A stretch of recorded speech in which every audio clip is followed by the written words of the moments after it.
This is the application of reinforcement learning, where reinforcement learning helps into the banks. It find out the next best offer in the call center.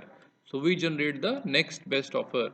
Just like we have taken an example, if I am the customer care representative and if I call somebody and maybe if I say that please purchase this credit card and I am blocked by that person. So I learned that I should not directly talk about the credit card or something. Then in the next time, I again change my policy. And with that policy, I am saying, okay, I am this, I am from this bank. Then please purchase a credit card. Again, they disconnect my phone. Then again, I learned that this is again the wrong policy.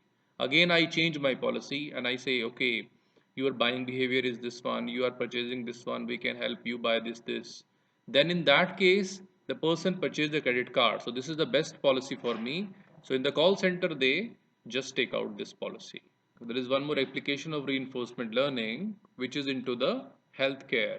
And we have seen that allocate social media resources to handle different medical cases. The status we are putting on any of the social media, we just see that we say please help, there is different encoding for that. We are saying amazing different encoding for that. Stomach pain or something, different encoding. Such queries are taken and given to the medical representatives, and these things are predicting the medical condition of that particular patient.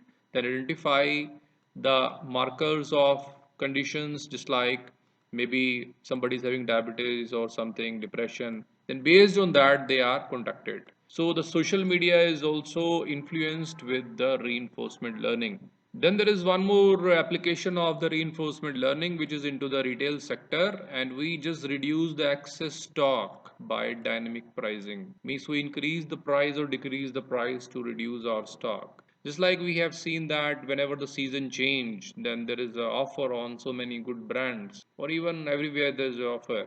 Why? Because the stock is more and nobody will purchase that stock because the season is changing. So they change the price, which is called the dynamic prices. They give the offer like buy one get one, buy two get one, or buy two get two, or even buy online payment from this bank and that bank, you will get such kind of the options. So this is all about the reinforcement learning example.